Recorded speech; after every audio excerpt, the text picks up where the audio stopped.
9시까지라고 주변에 나왔지만 구약도 마쳤고 수님 편안하게 조금 늦게 끝나도 상관없습니다. 이런 말씀을 드렸기 때문에 여러분들도 감안하셔서 이렇게 강의 들으셨으면 좋겠습니다. 끝나고 난 다음에 제가 강의를 드리도록 하겠습니다. 네.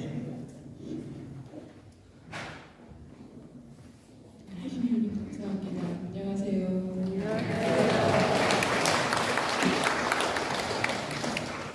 저는 세 번째 오는 것 같아요. 그래서 우리 본다고 하는 것처럼 익숙하네요. 반갑습니다. 좀 전에 부모님과 국가장님께 들었어요. 구약 맡으셨다고 들었어요. 수고 많으셨어요. 구약이 되게 어떻게 보면 지루하고 길고 그런데 구약을 잘 맡으셨고 500분 이상을 맡으셨다고 하더라고요. 580분 이상이. 대단하십니다. 그래서 이때까지 읽었던 거가 있으셔서 사실은 오늘 제가 준비한 게 좀 내용이 많고 좀 길고 그래서 어렵고 그래서 약간 걱정을 하고 왔는데 그래도 구약을 다 맡으셨으니까 너무 생소하거나 하지는 않으실 것 같습니다. 그래서 오늘도 성모성월 첫날이고 그래서 성모님께서 우리가 또 잘 알아듣고 할 수 있도록 좀 기도 많이 해주실 것 같아요. 맡겨드리면서 이 시간 맡겨드리면서 시작하겠습니다. 제가 역사서하고 시서지에서는 좀 정리해드린 것 같아요. 작년에. 그런데 하면서 구약을 전반적으로 간간히 정리는 해드렸지만 오늘은 전반적으로 구약이 어떤 성경인지 정리를 해드리고 그리고 이제 신약을 들어가시기 때문에 신구약 중간사라고 하는 소위 말해서 신구약 중간사라고 하는 부분을 조금 언급을 해드리려고 합니다.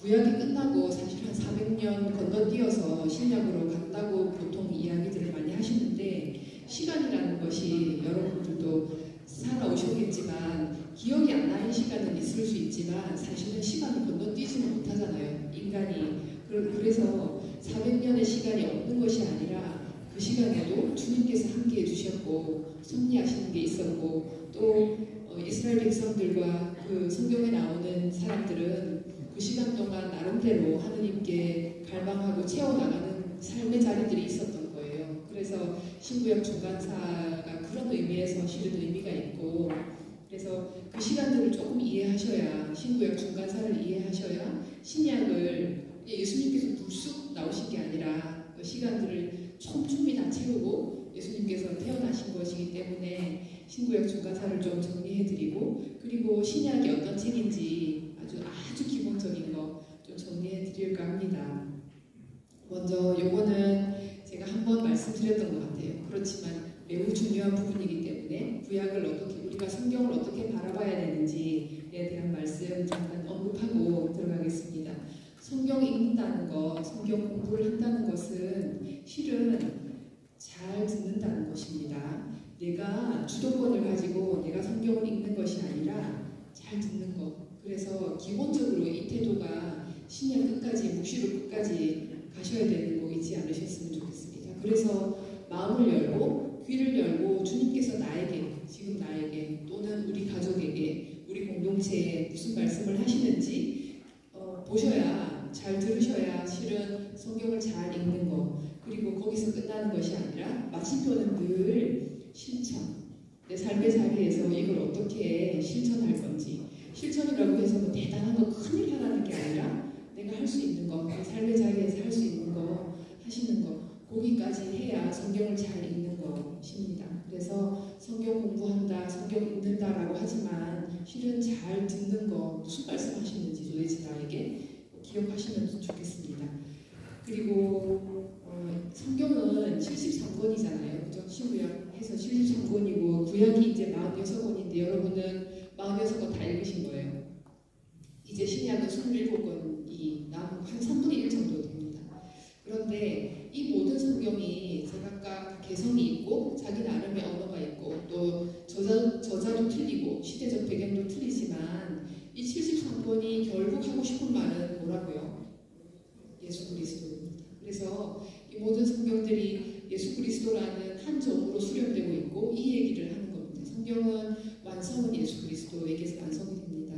그래서 제가 오경 언급하면서 잠깐 말씀드렸던 것 같은데 오경이 가장 중요한 책이기도 하지만 실은 참 재밌는 것이 미완으로 끝나요. 구약 성경에 하느님의 아주 중요한 약속 두 가지 있잖아요. 뭐죠? 후손의 약속과 땅의 약속. 그런데 이것이 성취되어가는 과정, 이루어지게 되는 과정을 오경에서 보여주고 조금 더 나아가서 구약 전체가 이해되고 있는 거거든요.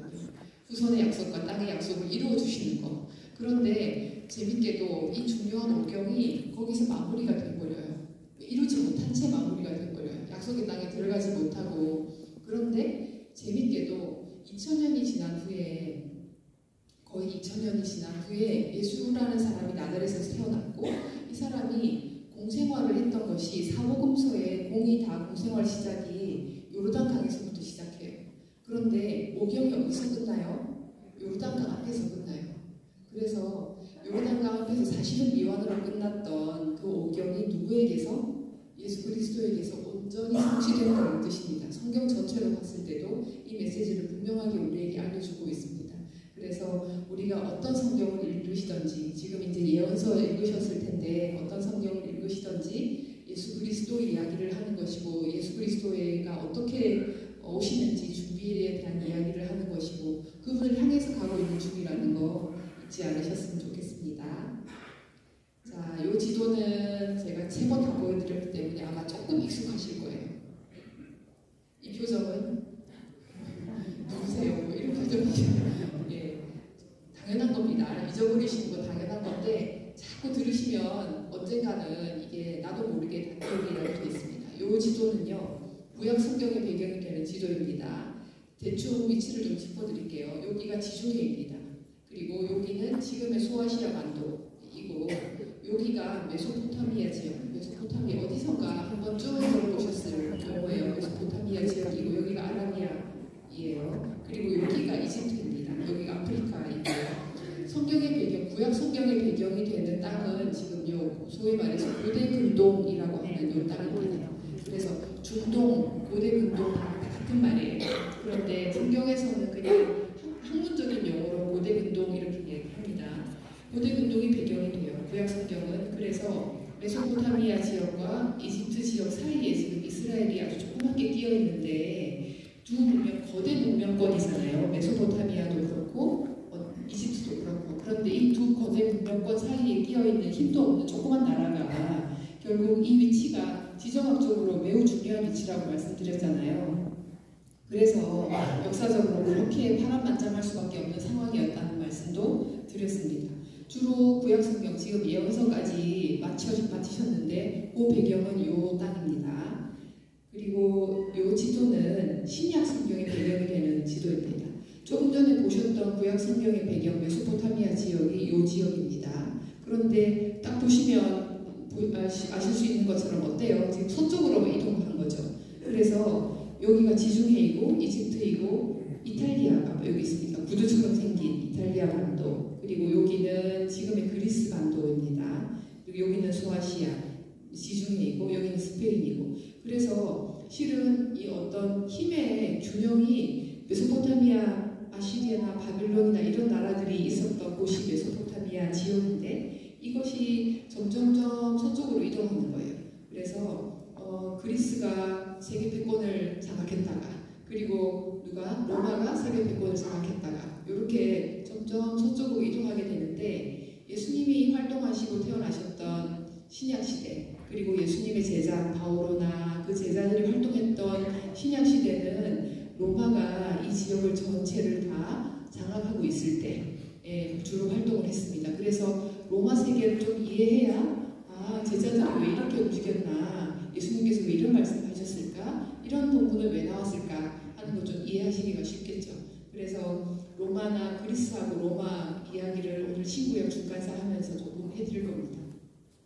자, 이 지도는 유럽 세계가 전체 다 보이는 이 지도는 지중해가 전체 다 보이는 지도는 주로 신약이 배경이 되는 지도이다. 신약 공부하시면 이 지도 많이 보시게 될 겁니다. 예, 구약 성경을 제가 요거는 요 연대표는 지난번에 12월에 드렸던 것 같아요. 그래서 다 가지고 계실 텐데 없으시면 국과장님한테 말씀하시면 됩니다. 잘 안 보이시겠지만, 자, 구약은 여러분들이 지금까지 읽으셨던 구약은 여기까지였습니다. 여기까지. 그래서 오경 시대를 거치고 왕조 시대를 거치고 유배 시대를 거치고 페르시아 시대를 거치고까지 여러분들이 읽으신 거예요. 그래서 기원전 1250년까지 1210년까지 여기까지가 오경의 시대인데, 사실 오경은 말씀드렸던 것처럼 약속의 땅에 들어가지 못했어요. 하나님께서 두 가지 약속을 아브라함에게 해주셨어요. 그 본문이 창세기 12장 1절부터 3절까지. 이 본문은 엄청 중요하니까 자다가 또 벌떡 일어나서도 12장 1절을 딱 찾을 수 있으실 만큼 좀 기억해 주시면 좋습니다. 왜냐하면 이 땅과 후손의 약속이 오경 전체를 이끌어가는 모티브가 되기도 하지만, 사실 확장해서 구약 전체를 이 땅과 후손의 약속이 이끌어가는 거거든요. 그런데 그 약속을 처음 해주신 게 아브라함이었고, 그 약속이 12장 1절에 나오는 겁니다. 그래서 요 시대, 그때부터 시작해서 광야를 40년 동안이나 헤매게 되잖아요. 우여곡절 끝에 40년을 헤매게 되고, 결국 겨우 당도한 곳이 요르단강 동편에, 요르단강 건너지 못하고 거기까지 딱 당도한 거예요. 그런데 어때요? 모세를 보고, 모세가 지금 다 이끌고 와서 40년을 헤매고 거기까지 갔는데 하나님께서 모세 보고 뭐라 그래요? 못 들어가고 여기서 죽을 거라고 그럽니다. 그래서 거기까지 1210년까지가 광야 시대라고 합니다. 보통 광야 시대라고 하고, 그래서 일단 들어가는 것은, 약속의 땅에 들어가는 것은 모세가 한 게 아니라 누가 해요? 여호수아가 합니다. 여호수아 시대부터 여기인데, 여호수아 시대부터 역사서가 시작되는 겁니다. 오경까지 광야 시대였고, 이제 여호수아부터 역사서가 시작되는데, 역사는요, 이제 우리하고 조금 매치가 되는 부분이 있잖아요. 우리도 역사가 있잖아요.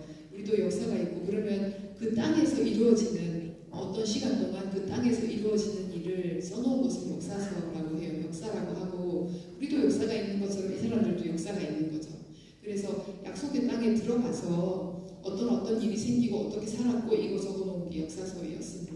그래서 여호수아기부터 역사서가 시작되는 거고, 여호수아기, 평강기, 사무엘기, 열왕기, 역대기쭉 읽으셨죠? 엄청 지루한 책. 그래서 역사서가 여기 페르시아 시대까지 역사서 읽으셨던 겁니다. 자, 역사서하고 끝나고 나서 지금 167년부터는 물론 역사서 중에 지금 역대기의 역사서에 속하지 않는 기타 역사서에 속하는 마카베오기 혹시 기억나세요? 무슨 내용이었는지 기억나시나요? 잘 안 나시죠? 좀 어렵습니다. 마카베오기. 그런데 이 마카베오기가 신구약 중간사 시대를 어떤 시대인지 잘 알려주는 책입니다. 그런데 재밌게도 마카베오기는 히브리 말로 쓰여있지 않아요. 그리스 말로 쓰여 있어서 유다인들은 그러면 이 책을 인정할까요? 하지 않을까요? 하지 않아요. 유다인들은 히브리 말로 쓰여진 성경만 인정해요. 개신교 신자들이 히브리인들이 유다인들의 성경을 그대로 가지고 와서 자기네 정경으로 삼았어요. 그러면 개신교도 마카베오기를 인정할까요? 하지 않을까요? 하지 않아요. 오로지 카톨릭만 요거를 정경으로 인정해요.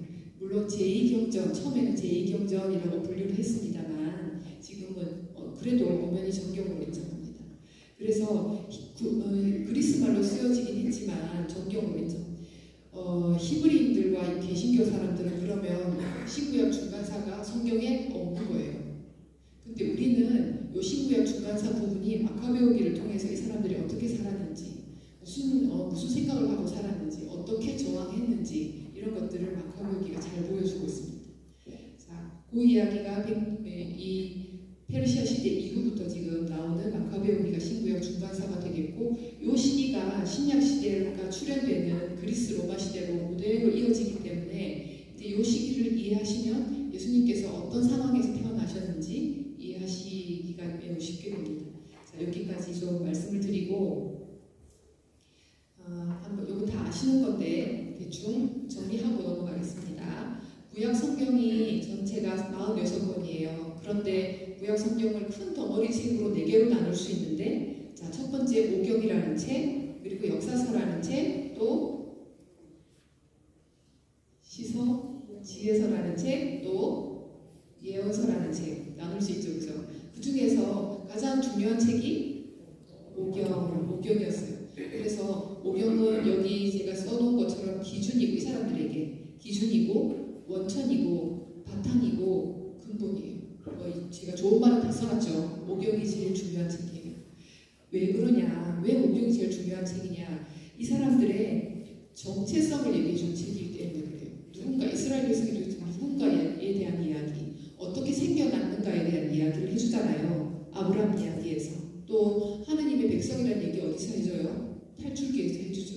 그리고 어떻게 하느님 백성이 되어가는지에 대한 얘기 어디서 해줘요? 민수기에서 해줘요. 광야를 막 헤매면서 이 사람들이 불쑥 하느님 백성이 되는 게 아니라 여러분들도 세례받고 불쑥 신자가 되시던가요? 물론 신자는 신자죠. 교적에 올라가고. 그러나 되어가잖아요. 저도 신부님께서 사실은 칭찬 많이 해주셨지만 되게 허당의 수녀예요. 열심히 그런데 되어가고 있는 중이에요. 저도. 그래서 언제 될까요? 마지막에는 하느님 앞에 갈 때 열심히 살면 완성되겠죠. 지금은 완성 아니고 되어가는 사람이에요. 여러분들도 그리스도의 신자가 세례받았지만 되어가는 중이시죠. 그런 것처럼 이스라엘 백성도 하느님하고 신화의 계약 맺었다고 계약 백성이 되는 것이 아니라 되어가는 시간이 필요했어요. 그게 민수기에서 그렇게 알려줬어요. 이런 이야기들을 해주니 오경이 정체성에 관한 이야기죠. 우리가 누군가 어떻게 되어가고 있는 중인가, 어디에서 기원했는가 뭐 이런 얘기들을 해주니까 오경이 중요한 책이었죠. 그리고 빼놓을 수 없는 이 사람들에게 하느님께서 두 가지 약속을 해주셨는데 그 약속이 지금 오경의 사세기에 나오는 거잖아요. 그래서 오경은 이 사람들에게 근본적인 책이었어요. 근원이 되고 기원이 되는 책이었어요. 자, 역사서는 이 오경을, 이 근본을, 원칙을 알았어요. 이제 원칙을 알았는데 어떻게 내 삶의 자리에서 어떻게 살았는가가 이제 문제가 되겠죠. 그런데 이 사람들이 약속의 땅에 들어가서 그 땅에 들어가서 그 오경을 어떻게 펼치고 살았느냐에 대한 이야기를 해주는 것이 역사서였습니다. 여호수아기부터 여호수아기, 판관기, 역대기, 사무엘기, 열왕기 전부 다. 그런데 문제는 이 역사서의 결론은 실패였어요. 이걸 인정한 게 역사서예요. 그러니까 사실은 역사서가 실패 이야기라기보다는 이스라엘 백성이 자기네들의 어떤 핸디캡이나 실수나 하느님께 지은 죄나 이런 것들을 솔직하게 고백하는 책이죠. 신앙의 책이에요. 그래서 역사서에서는 그 땅에서, 그 약속의 땅에서 오경을 어떻게 펼치고 살았는가, 다시 말해서 해석하고 살았는가에 대한 이야기를 해주는 것이 역사서입니다. 하느님의 약속, 하느님께서 약속을 성취해 주셨죠. 약속의 땅까지 오경에서는 미완으로 끝났지만 어쨌거나 여호수아를 통해서 약속의 땅에 들어가게 해주셨고 또 어때요? 후손의 약속 성취해 주셨잖아요. 창세기에 나오는 그 수많은 족보가 뭐 얘기하는 거예요? 자꾸 사람이 불어났다, 후손이 불어났다 얘기해 주는 거잖아요. 한 가지는. 그리고 민수기에서 어때요? 두 번의 인구조사. 이거 무슨 얘기예요? 처음에 이집트로 들어갈 때 몇 명이었어요? 70명. 그런데 나중에 약속의 땅에 들어간 인구가 몇인지 혹시 기억나시나요? 이거 기억하시는 분은 상 주셔야 되는데 선물 60만 넘었어요. 그래서 70명이 60만이 된 거잖아요. 하느님께서 약속 성취해 주신 거죠. 그런데 그 약속의 성취에 대해서 어떻게 대답했는가요? 응답했는가? 여러분들에게도 하느님께서 약속해 주셨을 수 있어요. 어떤 약속? 내가 너의 하느님이 되어주겠다. 너의 삶에서 동반자가 되어주겠다. 이런 약속을 해주셨고 지금도 함께 걸어주고 계시는데 나름대로 우리도 응답해야 되잖아요. 그것이 우리 삶의 숙제인데 이 이스라엘 사람들은 응답을 잘 못한 거예요. 그 땅에 들어가서 하느님만을 섬기라고 했는데 바알 섬기고 아세라 목상 섬기고 이렇게 했고 또 하느님만을 섬기고 하느님만의 백성이 되라고 했는데 이방인들하고 혼인하고 이렇게 한 거예요. 그 약속이. 그래서 역사서는 자기네가 실패라고 얘기를 하고 있고 그 오경에 대한 묵상, 우리가 하느님께서 우리에게 어떤 존재인가, 우리가 하느님을 어떻게 섬겨야 하는가, 또 어떤 이야기를 해주셨는가 오경에서 기도하고 생각하고 적은 책이 시서지에서였습니다. 이거는 지난 12월에 제가 정리해드린 것 같아요. 그래서 시서지에서는 오경의 묵상집이라고 보실 수 있습니다. 주제는 시서지에서도 여러 책이 있지만 주제는 하느님을 경외하는 것이 모든 지혜의 것이 시서지혜서의 핵심입니다. 자, 그리고 예언서, 오늘 예언서 말씀을 조금 드릴 거예요. 지난 시간에 정리를 안 해드렸고 이제 여러분들이 예언서를 마지막으로 읽고 신약으로 들어갈 거기 때문에 예언서는 정리를 좀 해드릴게요. 예언서는 토라의 오경의 해석입니다. 해석이 역사서도 나름 해석이었죠.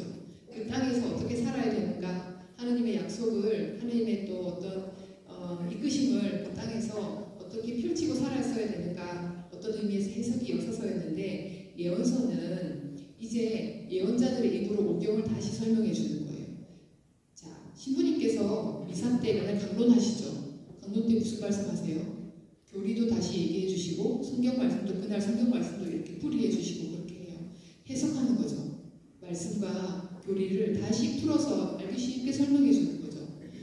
마찬가지예요. 예언서들이 오경이 어떤 책인지, 하나님께서 어떤 말씀을 해주셨는지, 어떤 약속을 해주셨는지 다른 사람들에게, 지금 세대가 많이 지났잖아요. 몇천 년 지났어요. 그랬기 때문에 이 사람들은 처음에 하나님 체험한 사람들이 아닌 거죠. 그리고 이미 많이 지났어요. 그래서 어떤 내용이었는지 잊어버리고 있는 사람들에게 다시 설명해 주는 것이 예언서예요. 예언자들의 입으로.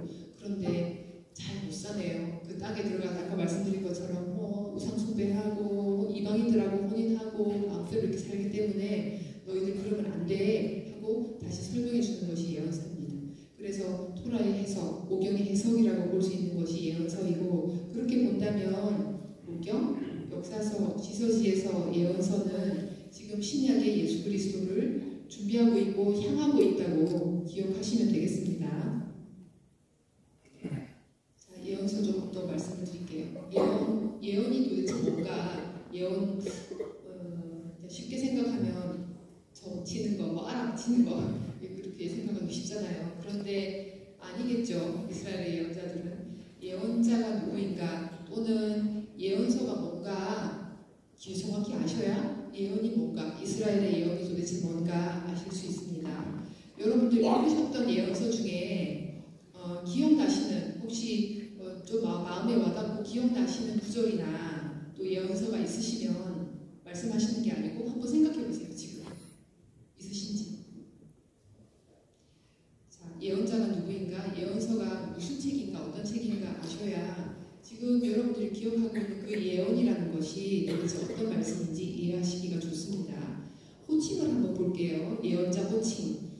호칭을 보면, 자, 저는 수녀예요.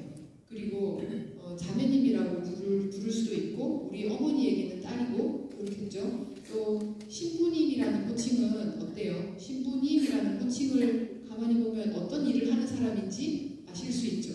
성서분과자님이에요. 성서분과자님은 호칭을 보면 이 사람이 어떤 일을 하는 분이구나 아실 수 있죠. 마찬가지로 예언자들의 호칭을 보면 예언자가, 이스라엘의 예언자가 어떤 사람이구나 하는 거 대충 짐작하실 수 있는 거예요. 나라는 나비가 아니라 히브리 말로 나비라고 하는데, 이것은 부르심을 받은 자라는 뜻이에요. 히브리 말이에요. 부르심을 받은 자. 그리고 요거는 그리스 말인데, 프로페테스라는 것은 그리스 말인데 백성 앞에서 말하는 대변자라는 뜻이에요. 자, 또 예언자를 로제라고도 하고 호제라고도 불렀어요.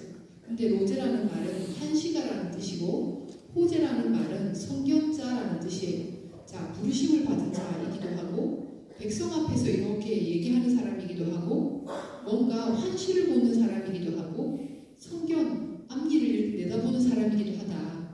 이 예언자가 누구인지 거의 지금 드러나는 거죠. 대충 느낌이 오시죠, 그죠? 딱히 정의할 수는 없지만 예언자는 이런 사람이구나. 부르심을 받았고 백성 앞에서 뭔가 얘기를 했고 뭔가 환시를 보거나 앞일을 내다볼 수 있는 사람이었겠구나. 예언자는, 이스라엘 예언자는. 처음에 이게 막 혼용해서 쓰였어요. 이거는 물론 그리스 말이지만 나비, 로제, 호제 이런 말들이 막 혼용해서 쓰였어요. 처음에는 예언자와 점쟁이가 명확히 구분되지 않고 고대 이스라엘에 막 섞여 있었어요. 그래서 점쟁이 보고도 예언자라고 하고 진짜 예언자 보고도 예언자라고 하고 막 그랬어요. 후대에 예언자라는 용어는 요 용어로 나비라는 용어로 정리가 됐어요. 이런 말 다 없어지고 후대에는. 자, 부르심을 받은 사람, 하느님께 부르심을 받은 사람이 예언자라는 생각이 이제 정리가 된 거죠.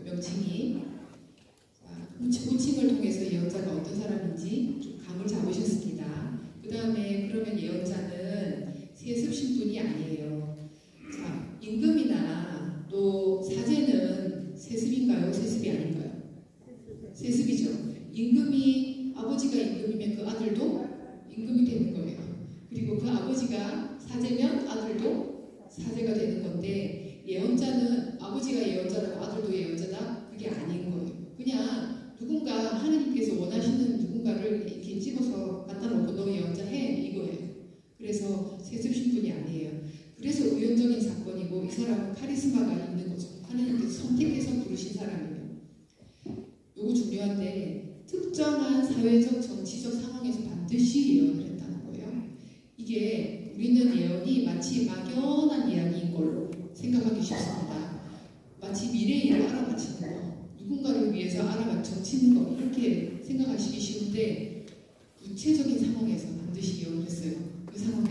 그래서 기억나세요? 모든 예언서에 거의 똑같이 이 사람이 이름이 뭐고 누구의 아들이고 어느 시대에 예언했고, 이 사람이 예언할 때 시대적 상황이 어땠고, 임금은 누구였고, 이거 정확히 나옵니다. 그렇죠? 떠올려보세요. 읽었던 예언서들이 거의 다 그래요.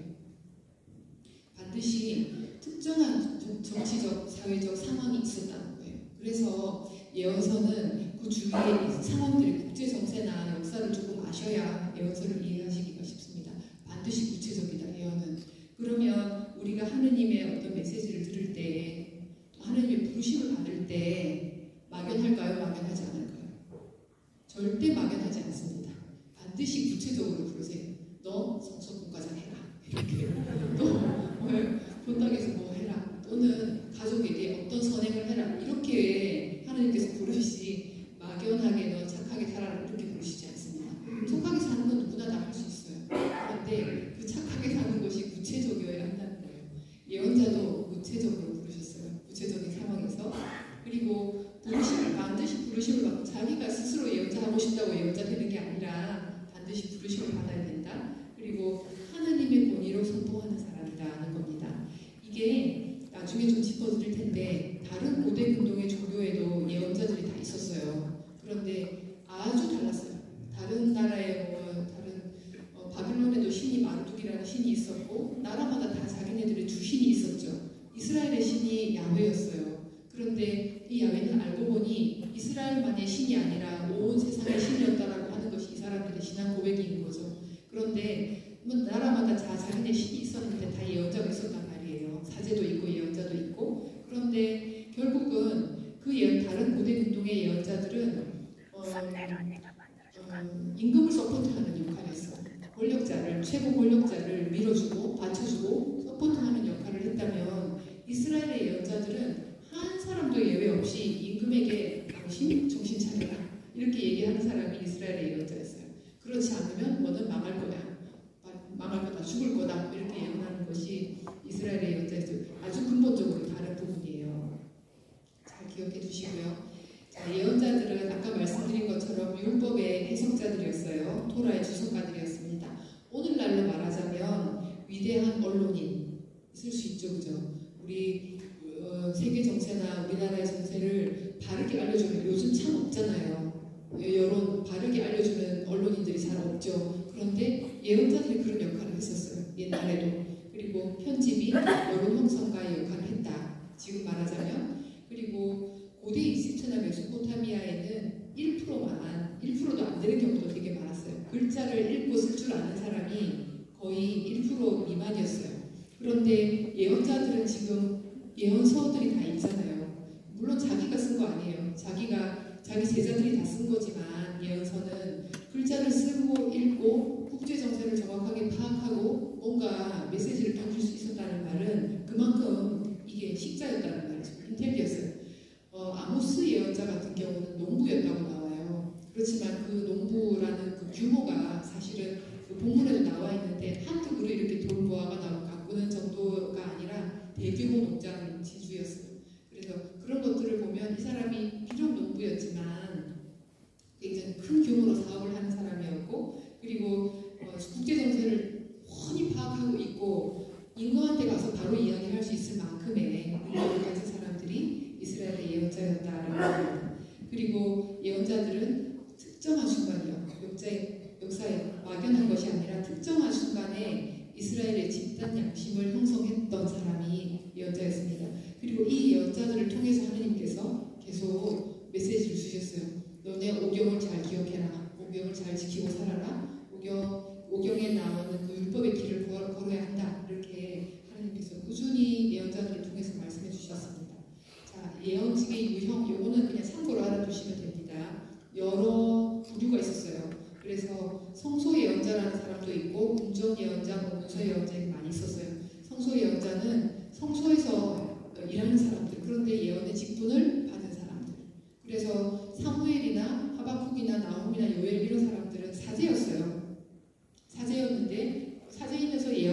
예언자로서의 역할을 부르심을 받은 사람이었고 그래서 성소 예언자라고 합니다.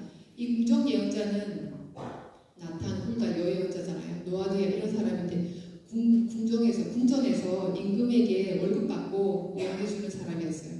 그러나 여러분 잘 아시는 것처럼 사무엘기에 나탄 어때요? 임금에게 월급 받는 예언자였어요. 이 사람. 그런데 임금에게 좋은 말만 해주던가요? 아니죠. 다윗에게 바로 당신이 그 사람이다 하고 얘기했던 사람이 나탄이잖아요. 이것처럼 이스라엘의 예언자는 궁정 예언자이긴 했지만 사실 임금에게 좋은 말만 해주는 사람은 결코 아니었습니다. 궁정 예언자라는 유형도 있었어요. 자, 여러분들이 이제 좀 기억하셔야 되는 것, 여러분들 읽으셨던 예언서들은 다 문서 예언서들이에요. 문서로 남아있는 예언서들이에요. 그래서 이사야, 아모스, 호세아, 다니엘, 에제키엘, 예레미야 쭉 읽으신 모든 예언서가 문서로 남아있는 예언서들이고 그 사람들을 문서 예언자라고 합니다. 자, 예언자의 특징이 지금 이스라엘의 예언이 도대체 뭔가라는 거를 기억하시려고 예언자가 어떤 사람인가? 예언서가 어떤 책인가 보시고 계신 중입니다. 이스라엘의 예언자의 특징이에요. 고대 근동의 예언자 말고 이스라엘 예언자들의 특징, 아웃사이더였어요. 임금에게 가서 지금 우리는 예언자가 막 이렇게 성경에는 예언자 되게 훌륭한 사람들인 것처럼 보이잖아요. 그래서 이 사람들이 굉장히 그 당시에 권위 있었겠다 또는 임금에게 가서 막 따지고 얘기할 수 있고 그 정도 되니까 권위 있었겠다라고 생각하실 수도 있지만 실은 그 당시에는 아무도 알아주지 않는 저 사람 미쳤나? 이렇게 얘기할 만큼 아무도 알아주지 않는 아웃사이더였어요. 주류가 아니었다는 거예요. 비주류였어요. 그러나 하느님 말씀에 오로지 사로잡힌 사람이었어요. 이 사람들이 재력이 있는 것도 아니었고 권력이 있는 것도 아니었고 오로지 하느님 말씀에 사로잡힌 사람들이었고 예언은 우연적인 사건이었어요. 그 사람에게. 지금 세습 신분도 아니잖아요. 어느 날 갑자기 길 가는데 이렇게 끌려온 거예요. 하느님한테 끌려와서 예언자 하는 거예요. 그래서 우연적 사건이었어요. 이 사람들에게. 그리고 결정적인 하느님의 부르심은 결정적이었고 이 사람들이 선포하는 예언도 이스라엘 사람들에게 결정적이었어요. 그리고 카리스마적 사건입니다. 하느님께서 뜻하셔서 이 예언자에게 그 말씀을 그 자리에서 그 상황에서 시키는 거였어요. 그래서 우연적, 결정적, 카리스마적 사건이었고 정경에 받아들여진 거 지금 이제 정경이잖아요. 예언서는 이사야부터 우리 말라키까지. 그런데 이것들이 인정받고 정경에 받아들여진 것은 다 이 사람들이 죽은 다음에서 그러니 살아서는 엄청 고생만 하다가 죽은 거예요. 특히 예레미야 예언자 이런 사람들은 죽을 고비를 많이 넘기죠. 장터에서 결국은 이집트에 내려가서 지난번에도 잠깐 말씀드린 것 같은데 이집트에 내려가서 또 이런 예언을 하다가 도려맞아 죽은 걸로 전승을 전하고 있는 만큼 전부 다 죽고 나서 이 사람들의 예언이 인정받았어요. 그만큼 이스라엘의 예언자는 살아 생전에는 하나도 인정받는 사람이 아니었다는 겁니다. 그러나 이 사람들이 그렇게 과감 없이 단호하게 하느님 말씀을 선포할 수 있었던 것은 직접성 때문입니다. 하느님의 말씀을 바로 알아듣고 부르심받고 그리고 하느님의 권위로 선포하는 사람, 하느님과 맞닿아 있는 사람들이었기 때문에 무서운 게 없었던 거죠. 내가 비록 재력도 없고 권력도 없고 아무도 인정해주지 않고 친구도 없지만 이렇게 단호하게 선포할 수 있었던 것은 하느님과 닿아 있었던 사람들이기 때문에 그랬습니다. 직접성. 예언자는 이스라엘의 예언자는 하느님과 직접 맞닿아 있는 사람이었다. 자, 그러면 예언서는 어떤 책인가? 예언서는요. 말씀드린 것 같아요. 현재화라는 단어 기억하시라는 말씀 한번 드린 것 같은데 자, 예언자의 말을 예언서는 다음 세대에 전하게 돼요. 이 사람이 막 예언을 하고 죽었어요. 안 적어놨어요. 그러면 그 다음 세대에 그 사람이 그 예언자가 무슨 말을 했는지 아무도 모르겠죠. 대표적인 예로 엘리야 예언자, 엘리사 예언자가 훌륭한 예언자죠. 예언자의 아버지잖아요. 엘리야 예언자. 그런데 엘리야서가 있나요? 없나요? 없어요. 그래서 엘리야의 행적들은 열왕기에 좀 전하고 있지만 엘리야가 어떤 말들을 했는지 어떤 걸 선포했는지는 알 수가 없어요. 이처럼 전해지지 않아요. 그런데 문서 예언자는 문서로 남겼기 때문에 이 예언서가 그 다음 세대에게 지금까지도 우리가 볼 수 있도록 전해진다는 거예요. 그런데 말씀은 살아있는 거죠. 예언서의 말씀, 하느님의 말씀이기 때문에 살아있는 거라서 이 예언서가 이사야서 당대에 선포된 말씀이기도 하지만 자, 예수님의 시대에도 또다시 선포되는 거였죠. 그래서 동정녀가 아들을 낳으리니 그 아들이 이름이 뭐예요? 임마누엘이라 하리라 그랬죠. 예수님 시대에. 그러면 예수님 시대에 그 동정녀는 누구예요? 우리가 알기로는 성모님인 것 같죠. 그런데 이사야 당대에 선포했던 그때 동정녀는 누구예요? 아하즈의 부인이었어요. 그러니 상황이 다르죠. 다른 상황에서 예수님 시대에 그러면 이 예언은 다시 선포된 거죠. 예수님 그 몇천 년 전에 이사야 시대에도 선포되었지만 문서가 남아있기 때문에 예수님 시대에 다시 선포된 거죠. 그러면 이 말씀이 살아있다면 지금 이사야서를 여러분들 읽으셨는데 지금도 다시 선포되어야 마땅한 거죠. 그래서 레아에게 지금 선포하는 말씀으로 알아듣는 것이 우리가 예언서를 읽는 태도입니다. 그런 의미에서 예언서는 끊임없이 이 책이 현재화되는 책이다 하고 기억하시면 됩니다. 지금 다시 선포되는 말씀이다 하는 거 기억하시면 되겠습니다. 자, 예언을 받아들이는 사람들은 자기화하고 해석하고 확장합니다. 변화된 시대에 맞게 말합니다. 2000년 전에 말했던 게 아니에요. 지금 이 시대에 맞게 다시 선포되는, 구체적인 이 시대에 맞게 다시 선포되는 것이 예언서입니다. 자, 그래서 잘 알아듣게 하려고 극적 장치도 많고 예언서 읽어보면 막 욕도 나오고 그러잖아요. 욕도 나오고 뭐 좀 험악한 말도 나오고 또 호세아 같은 경우는 누구예요? 부인이 고멜르인데 이 사람 누구예요? 창녀잖아요. 창녀하고 뭐 결혼하라는 말도 나오고 뭐 그런 거 이해할 수 없는 강렬하고 충격적인 거 극적 장치 이런 것들이 많다는 거예요. 알아듣게 하려고 그렇습니다. 그래서 예언서의 특징들이 이런 것들이 많다. 뭐 시처럼 되어 있는 것도 있고 또 연극하는 것처럼 보이는 것도 있고 이런 것들이 예언서의 특징이기도 합니다. 잘 알아듣게 하려고. 자, 그래서 예언서는 지금 그냥 그 당시에 몇천 년 전에 쓰여지고 그냥 덮어진 번쩍하는 책이 아니라 지금 다시 선포되는 책이다. 기록하여 다음 세대에 전승하는 시스템이 이스라엘에 있고 이런 특징을 예언서의 현재화라고 합니다. 이스라엘에만 있는 특징입니다.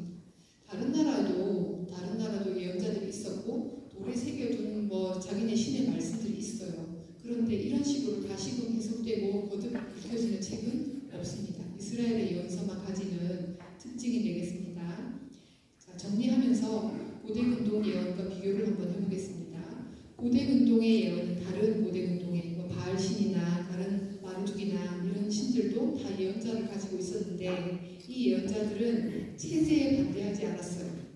아까 말씀드렸죠. 임금을 서포트하는 사람들이었어요.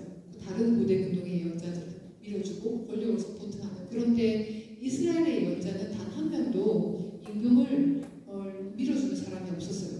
임금에게 이렇게 잘하라고 경고하고 비난하는 사람이 다 예언자였지 한 사람도. 그래서 체제에 반대하지 않았습니다. 오히려 체제를 옹호했죠. 고대근동의 예언은 순응했습니다.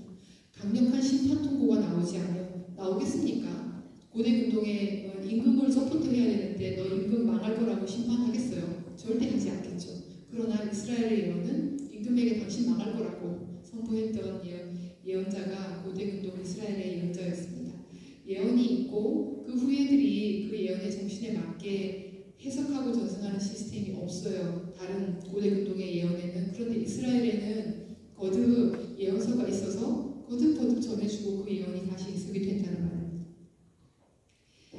자, 의라고 한다면 하느님 말씀이 오로지 그 사람들에게 오로지 힘이었기 때문에 다른 것들이 있었던 것이 아니라 하느님 말씀이 그들의 힘이었기 때문에 그렇게 할 수 있었다는 거예요.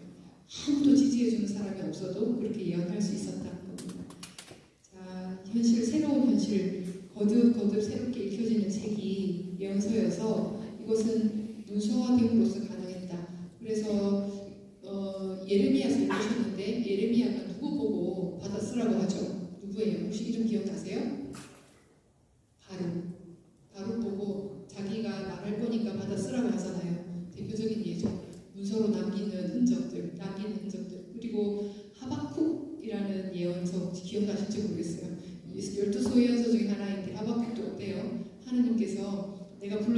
벽판에다가 잘 쓰라고, 다른 사람도 볼 수 있게 잘 쓰라고 합니다. 이것들이 흔적들이에요. 예의 예언서들이 문서로 남아 있게 된 흔적들이 되겠습니다. 자, 현재화되는 책이다. 그리고 그 시대에 선포되는 말씀이기도 하지만 거듭 후세대를 위해서 남겨지게 되는 말씀이라서 그런 의미에서 양면성이 있다라고 이런 예레미야스라는 유명한 학자가 말씀도 했습니다. 자, 예언이 이스라엘의 예언자가 누구이다. 이스라엘의 예언서는 어떤 책이다. 지금 조금 들으셨는데 다 외우실 필요 없지만 예언이 어떤 거구나. 이스라엘의 예언이 어떤 거구나. 그리고 다른 고대 운동의 예언과 정말 달랐구나 하는 걸 기억해 주시면 되겠습니다.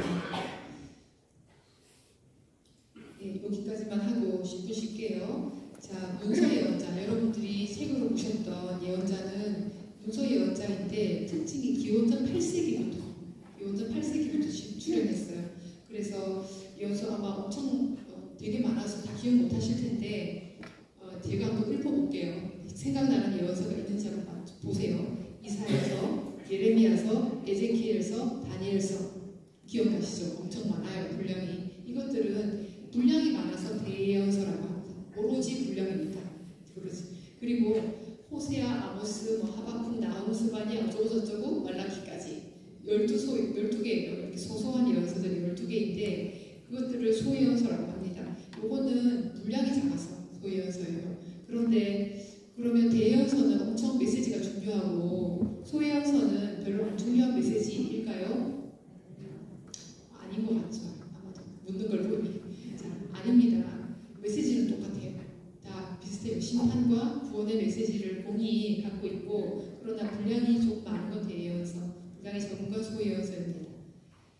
자, 기원전 8세기부터 문서 예언자가 출연했어요. 그래서 여러분들 읽으셨던 호세아, 아모스, 이사야, 미카 이 사람들이 기원전 제일 먼저 출연했던 첫 번째 세대 예언자가 그렇습니다. 그리고 그 다음 세대, 기원전 7세기에 활동했던 예언자가 이 사람들, 나훔, 하박국, 예레미야, 스바냐 이 사람들이 기원전 7세기 예언자.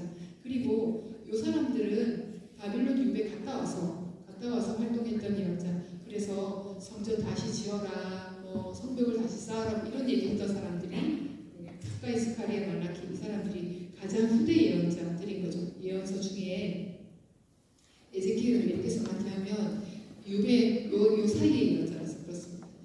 살다가 같이 유배 가서 유배지에서 활동했던 예언자가 에제키엘입니다. 사실 이 예언서들은 다 메시지가 조금씩 다릅니다.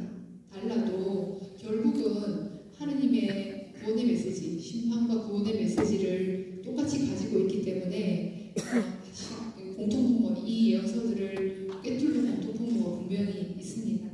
자, 세세한 예언, 어떤 메시지들은 여러분들 다 읽으셨으니까 그것들은 나중에 자세히 공부하고 싶으신 분들 책을 참고하시면 되겠고 일단은 기본적으로 기원전 8세기, 7세기, 6세기 문서의 예언자들은 문서가 있는 예언자들이고 이때 활동을 했구나 하는 거 좀 기억하시면 되겠습니다.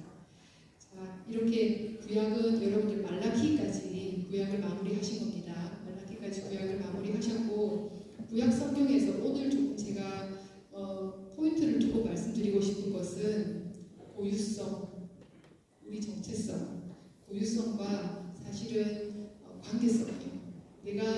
우리 고유하죠. 우리 각자 다 이름이 있고 카톨릭 신자라는 또는 나의 정체성, 여성이라는 또는 남성이라는 정체성이 있고 신자라는 정체성이 있고 고유성이 있어요. 이스라엘 백성들도 이스라엘 백성만의 고유성을 가지고 있었어요. 그런데 구약을 마치면서 좀 생각해 볼 것은 지금 주변 세계와의 주변 문화와 주변 세계와의 관계들이 있었어요. 내가 지켜야 될 것도 있고 어때요?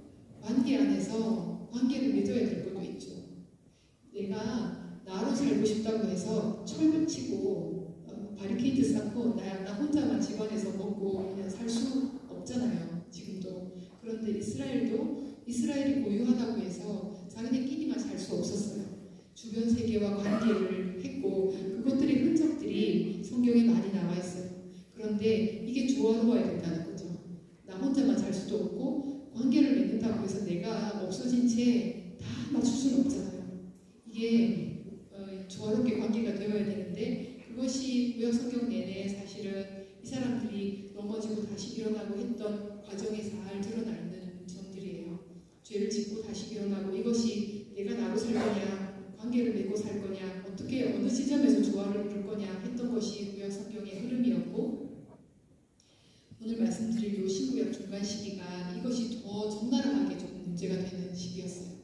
이 신구약 중간 시기는 그리 헬레니즘, 또 어마어마하게 사실 긴 제국 시대를 거쳤던 로마, 그리고 유다인들의 자기의 정체성, 유다이즘, 이것들이 사실은 엄청나게 막 섞여서 휘몰아치는 시기였어요. 혼란스러운 시기였어요. 그런데 이 시기에 유다인들이 자기네 정체성을 어떻게 지켰는지, 그리고 주변 세계와는 어떻게 대화했는지에 대한 이야기가 아주 잘 드러나는 것이 신구약 중간 시기입니다. 그래서 좀 쉬고 신구약 중간 시기 말씀드리겠습니다. 수고 많으셨습니다.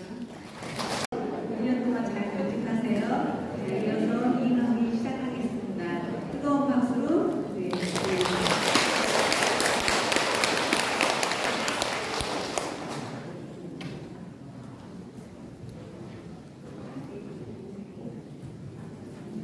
사실 그 성경책을 좀 보면서 본문을 짚어가면서 하면 조금 덜 지루하시거든요.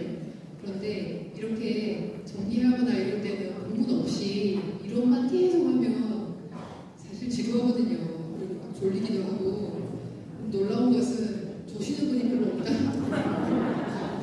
분명히 이 타임 되면은 한 3분의 1은 졸고 계셔야 되거든요. 오늘 아마 열심히 읽으셔서 그러실까 봐요. 대단하십니다. 신구약 중간사 말씀을 좀 드릴 건데, 아까 말씀드린 것처럼 시간을 건너뛸 수 없어서 지금 어떻게 크게 고대근동이라고 하는 지금 비슷한 지도인데 색깔이 조금 다른 걸 많이 보여드릴 거예요. 그런데 눈으로 익혀주세요. 요 지도가 대충 어딘지만 짚으시면 되니까 대충 눈에 좀 익혀주시면 됩니다. 아마 지금도 보이시는 분은 보이실 텐데 지금 고대근동 지도예요. 메소포타미아 쪽. 여기가 지중해 있고 여기 이집트고, 여기가 말씀드렸던 메소포타미아 지역이고요. 조금 진하게 보이는 이곳이 아시리아라고 하는 지역 제국 영토예요. 그런데 그 전에 메소포타미아 지역에 나라들이 많았어요. 아시리아족, 바빌론족, 페르시아족, 메디아족 이런 종족들이, 부족들이 많이 살고 있었던 거죠. 그런데 누군가가 이제 힘이 점점점 강해지면 부족들을 싹 통일하겠죠. 그래서 처음 제국의 형태로 나타나게 큰 나라가 된 나라가 아시리아라는 나라였어요. 세계로 최초의 제국이라고 보통 얘기를 하는데, 처음으로 부족들을 이렇게 싹 통일해서 제국의 형태가 나라가 된 거죠. 그래서 이 아시리아가 실은 이제 이스라엘에게 구체적으로 영향을 미치게 되는 첫 번째 메소포타미아의 나라가 되는 겁니다. 이건 아시리아가 출현했던 것이 900년경이었어요. 기원전 900년경. 그런데 이때가 이스라엘은 왕조 시대가 막 시작될 때, 다윗도 역시 부족을 통일하고 임금으로 등극하고 왕조 시대가 시작된 무렵이었어요. 그런데 아시리아 입장에서는 여기 이제 그 많은 나라들을 다 통일했잖아요. 그럼 여기 정리를 먼저 해야 되겠죠. 그래서 여기 굳이 신경 쓸 여력이 없었어요. 이때는. 그러니 다윗이 그나마 통일하고 나라를 이렇게 단단하게 굳건하게 하고, 그 아들 솔로몬도 아버지의 나라를 이어받아서 굳건하게 하고 하는 게 여건이 됐던 거죠. 아시리아가 이쪽을 신경을 못 쓰니까. 그런데 정신을 차리고 있지 아시리아가 이집트를 한번 어떻게 해볼까 하고 슬그머니 보니까 어때요? 여기가 보이는 거죠. 이때가 사실은 솔로몬 이후에 나라가 남북으로 나뉘어져서 열심히 죄를 짓고 하고 있을 때였어요. 그러니 이 시대가 아시리아가 메소포타미아 지역을 장악하고 있을 때 이스라엘에는 임금들이 이제 막 출현했던 왕조 시대였구나 하는 것 정도 기억해 주시면 되겠습니다. 한번 얼핏 말씀드렸는데 이스라엘의 예언자가 본격적으로 출현하기 시작한 것은 이스라엘의 임금이 출현하는 시기하고 같이 붙어 있어요. 맞물렸어요. 그래서 그 전에도 아브라함도 예언자라는 칭호를 주고 모세도 예언자라고 불리긴 하지만 사실 넓은 의미에서 그렇고 본격적으로 좀 좁은 의미에서 예언이 시작됐고 이스라엘의 예언이 시작된 것은 언제예요? 왕조 시대가 출현할 때.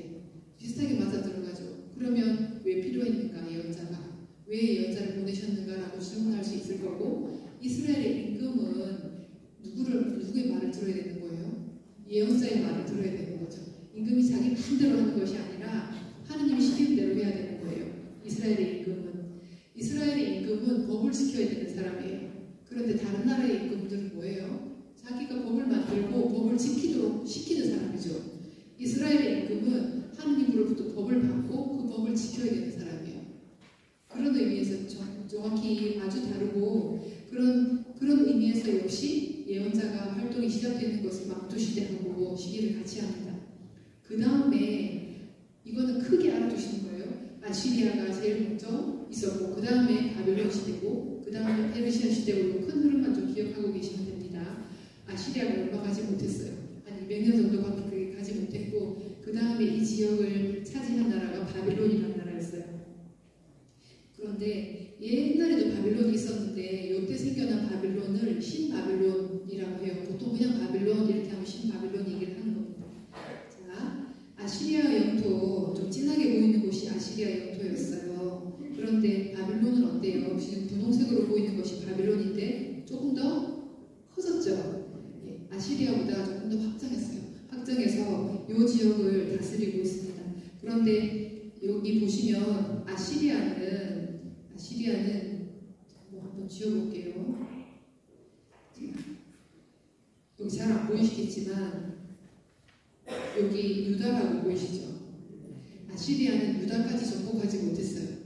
그래서 유다가 이스라엘이 남쪽, 북쪽 이스라엘과 남쪽 유다로 나뉘어져 있을 때 북쪽 이스라엘까지 정복했던 게 아시리아였어요. 그래서 기원전 722년에 아시리아에게 먼저 망하는 게 북쪽 이스라엘이죠. 유다만 남아있었던 거예요. 유다가 더 강성해서 남아있었던 게 아니에요. 그냥 봐준 거예요. 유다가 그냥 많이 뇌물 많이 바치고 우리 이름만 남겨달라. 소국이나 마찬가지로 이름만 남겨달라고 싹싹 빌어가지고 겨우 남아있었던 것이 유다였어요. 그런데 바벨론에게는 그게 안 통해서 바벨론은 유다까지 다 멸망을 시키는 거죠. 그것이 언제였느냐? 기원전 587년에 남쪽은 남아있던 유다까지 다 멸망해서 지금 보시면 이 분홍색이 이스라엘 땅이 전부 다 바벨론에게 다 편입된 거죠. 조금 더 확장했습니다. 여기가 아시리아는 이 정도였는데 여기까지 다 편입을 한 거죠. 바벨론은 조금 더 커졌어요. 역시 얼마 가지 못하고 망했습니다. 남유다까지 멸망했고 역시 예언자가 계속 활동하고 있어요. 임금이 출현했던 900년경부터 시작해서 예언자는 계속 활동하면서 임금에게 바른 소리 해주는 거죠. 하느님 뜻은 이런 거야 하고 하나님 뜻을 전해주고 있는 중입니다. 바벨론 유배를 떠났어요. 유배가 한 번이 아니라 3번 이상 이루어졌어요. 또 기환도 한 번이 아니라 3번 이상 이루어졌어요. 그래서 어떤 책에는 보면 유배 기간이 70년이라고 나오고 어떤 책에는 50년이라고 나오고 어떤 책에는 또 90년이라고 나오고 다 틀릴까요? 맞을까요? 다 맞는 말이에요. 왜냐하면 유배가 1차, 2차, 3차 있었고 또 기환도 1차, 2차, 3차 있었으니 계산하는 게 조금씩 차이가 있겠죠. 그래서 보통 그런데 바벨론 유배를 587년이라고 하는 것은 이게 2차 유배입니다. 2차 유배인데 1차 유배가 훨씬 더 규모가 컸어요. 컸는데 2차 유배가 보통 바벨론 유배, 2차 유배를 얘기하는 것은 이때 예루살렘 성전이 다 파괴되고 무너졌기 때문에 2차 유배를 특별히 기억하는 거예요. 그래서 이때 바벨론에게 2차 유배를 당하고 예루살렘 성전도 다 멸망하고 그랬습니다. 그 다음에 이 지역의 패권을 장악한 것이 페르시아라는 나라였습니다. 아시리아, 바벨론, 페르시아 정도까지 요거는 큰 맥은 아마 기억하실 수 있을 거예요. 영토 한번 보세요. 훨씬 넓어졌죠. 여기 이집트는 사실 아시리아도 바벨론도 계속 이집트를 먹고 싶었지만 정복하지 못했어요. 그런데 이 페르시아의 키루스의 아들, 키루스 임금이라는 사람이 아주 대단한 사람이었는데 키루스의 아들 캄비세스라는 아들이 드디어 요 이집트를 점령했습니다. 점령하고 페르시아 영토로 합병하고 이후로 이집트는 한 번도 독립되지 못했어요. 이집트는 이때 망해버리고 그 큰 나라가 망하고 한 번도 독립국가로 하지 못하고 근대에 와서 이집트라는 나라가 다시 생겼는데 사실 지금은 예전의 영화를 회복하지 못했죠.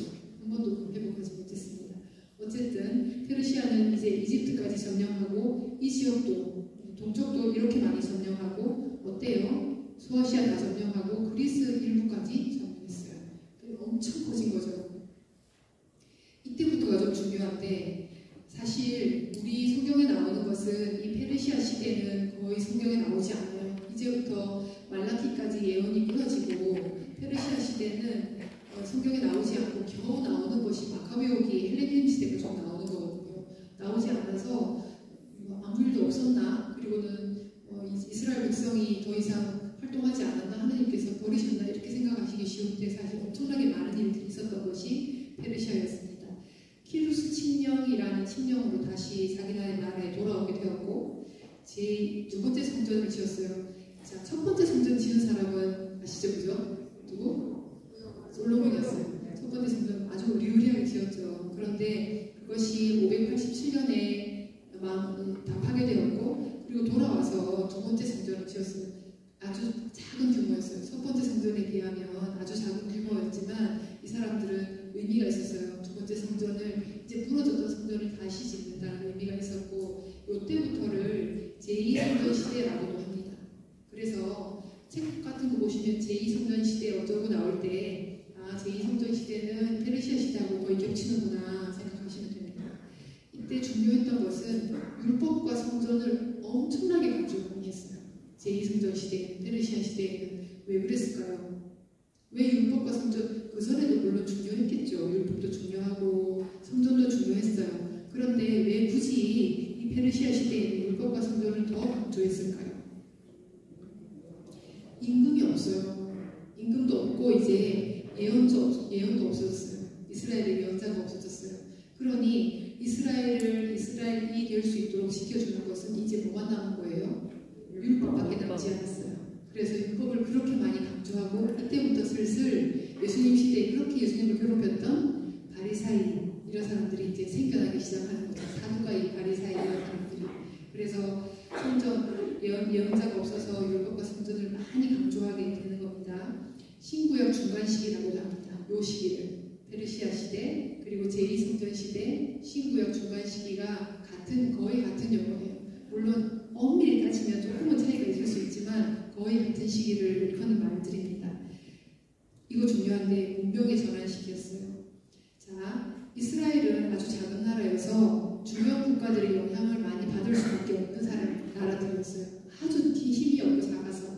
그렇지만 어떻게든 자기네 정체성을 잃지 않으려고 애쓰고 살았죠. 구약시대 내내. 그런데 결정적으로 이 페르시아 시대에 헬레니즘이 들어오고 페르시아라는 나라에게 속주예요. 페르시아 속주였어요. 그러니까 임금이 없는 거예요. 총독이 있었고 그리고 나중에 조금 더 시기가 지나서 로마로 넘어가고 어마어마한 문명이 아주 바뀌는 시기였어요. 그래서 이 사람들이 이 문명의 시대에 우리는 우리 걸 어떻게 지켜야 되는가 그리고 이 문명을 밀려 들어오는 이 문명들을 어떻게 받아들이고 소화해야 되는가가 가장 큰 숙제였고 그것이 잘 드러나 있는 것이 여러분들이 지루하게 읽으셨던 마카베오기에 잘 드러나 있는 겁니다. 자, 페르시아의 속주였습니다. 페르시아 영토 한번 또 보시고 페르시아 전쟁이 아마 중고등학교 때 배운 거 얼핏 기억나실 거예요. 페르시아 전쟁이 3번 이상 아마 그리스하고 전쟁하고 페르시아 전쟁이라고 하잖아요. 그런데 이렇게 큰 당대에는 최고였어요. 세계 최고의 권력이었어요. 페르시아가. 그런데 그리스는 어때요? 황제도 없고 그냥 도시국가 연합이었잖아요. 이 조그만 나라를 페르시아가 정복을 못했어요. 3번, 4번 시도했는데 어떤 역사서에는 6번이라고도 나오고 전쟁에 따라서 사실 전쟁이 한 번에 그냥 딱 끊어지는 게 아니라 계속 국지전도 있고 하기 때문에 이게 3차인지 4차인지 6차인지 뭐 정확하지 않아요. 책마다 달라요. 그런데 대충 크게 전쟁을 했던 게 3차쯤 되는 것 같아요. 그래서 여러분들 잘 아시는 뭐 마라톤 전투라던가 또 살라미스 대전이라던가 또 영화 300 보셨어요? 300이라는 영화의 그 테르노빌레 전투 이게 결국 페르시아 전쟁이거든요. 다. 그런데 학자들에 따라서 조금 평가는 다른데 이 큰 페르시아가 막 코끼리 부대 이끌고 전차 이끌고 그렇게 갔어요. 300 보면은 무슨 괴물 같은 사람들이 막 정복하러 가잖아요. 그런데 이렇게 어마어마한 페르시아가 조그만 소도시 연합 그리스를 비겼거나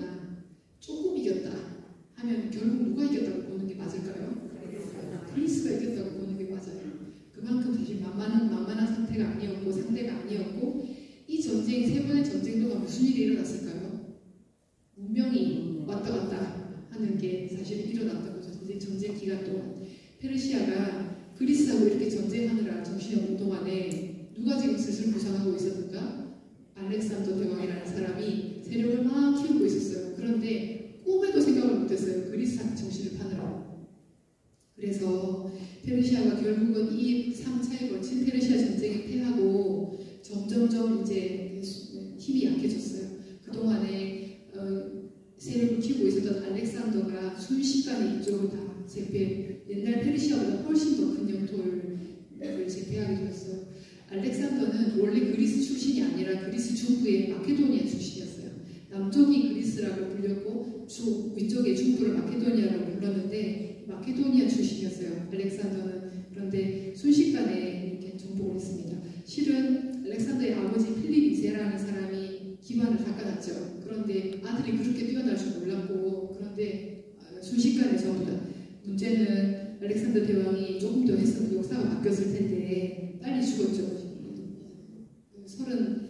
30살 정도에 죽었습니다. 빨리 죽었어요. 후사도 남기지 않았어요. 아들이 하나 있었는데 아마 암살당한 걸로 보이고 그래서 결국은 알렉산더 대왕이 죽고 나서 그 휘하 장수들이 디아도코이라고 하는 번역하면 후계자라는 뜻인데 실은 알렉산더 같은 사람은 100년에 한 사람 나올까 말까 하는 사람이잖아요. 알렉산더의 뒤를 이을 만한 후계자는 실은 없었다고 보는 게 맞죠. 어쨌거나 이 사람이 죽었기 때문에 그 공백을 여러 사람을 메우게 되는 겁니다. 그런데 이쪽에 다족의 문명이 큰 나라를 다족에서 다스리게 되는데 이 과정에서 헬레니즘이 이 지역의 아시아 지역에 전부 다 전파가 되는 겁니다. 문명이 아예 이동하게 되는 거죠. 그동안은 이쪽에 메소포타미아 쪽 문명 위주로 살았었다면 이제는 알렉산더가 아리스토텔레스의 제자였잖아요. 그래서 알렉산더의 꿈은 자기가 정복하는 지역에 그리스 철학을 심는 것이 이 사람 꿈이었어요. 그리고 그대로 했습니다. 그래서 알렉산더가 정복했던 모든 지역이 헬레니즘, 그리스 철학이 뿌려지게 되고 자기네들이 갖고 있던 고유 문화가 있겠죠. 고유 문화하고 알렉산더가 전파했던 그리스 문화하고 섞여서 아주 독특한 문화사조를 형성하게 되는데 그게 헬레니즘이었습니다. 이스라엘도 헬레니즘 문화권에 지금 들어오는 거예요. 그래서 예수님 시대에 신약 성경이 히브리 말이 아니라 물론 뭘로 써져 있어요? 그리스 말로 써져 있습니다. 신약 성경은 이런 것들 그리고 옷의 모양이나 옷의 모양 옷의 이름도 있어요. 우리도 윗도리, 치마, 바지 그런 말들이 다 다르잖아요. 그런데 성경에 나오는 옷도 이름들이 다 있는데 그 이름들이 다 그리스식 이름들이에요. 그리고 음식 이름, 의복 이름, 집 이름 이런 것들이 다 그리스화되기 시작했어요. 이게 뭐겠어요? 헬레니즘 문화가 이제 이미 들어왔다는 얘기죠. 사실은 정신도 헬레니즘 정신이 이제 바뀌게 되는 거예요. 이 사람들이 가지고 있던 자기네 고유한 정체성과 헬레니즘이 들어오면서 이게 섞이게 되는 겁니다.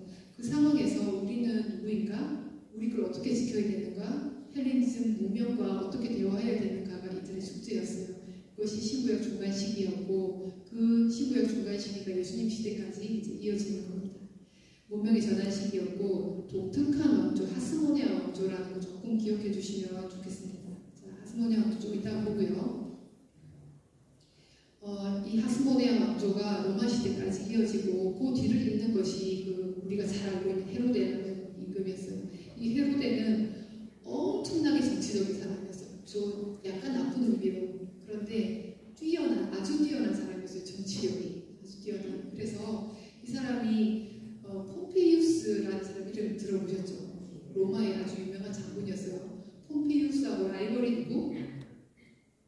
카이사르가 라이벌이었는데 원래 폼페이우스 편이었어요. 그래서 그 사람한테 한번 뇌물 갖다 바치고 자기가 유다의 유다의 지도자로 인정을 받고 그랬거든요. 그런데 폼페이우스가 죽고 나서 그 다음에는 카이사르한테 듣고 그 다음에 또 로마의 황제들한테 아우구스투스 황제한테 듣고 그만큼 아주 뛰어난 사람이었어요. 헤로데가.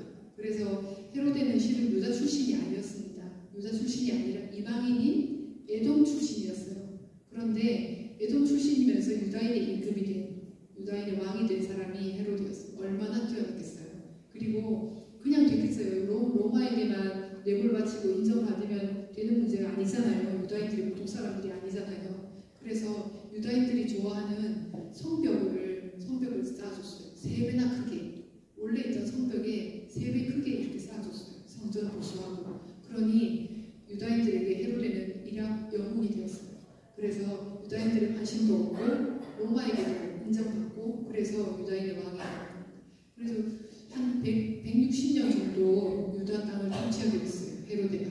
그래서 성신약 성경에 헤로데라는 이름이 되게 많이 나오는데 그것은 다 같은 사람이 아니라 헤로데도 있고 헤로데 아들들 헤로데도 있고 그렇습니다.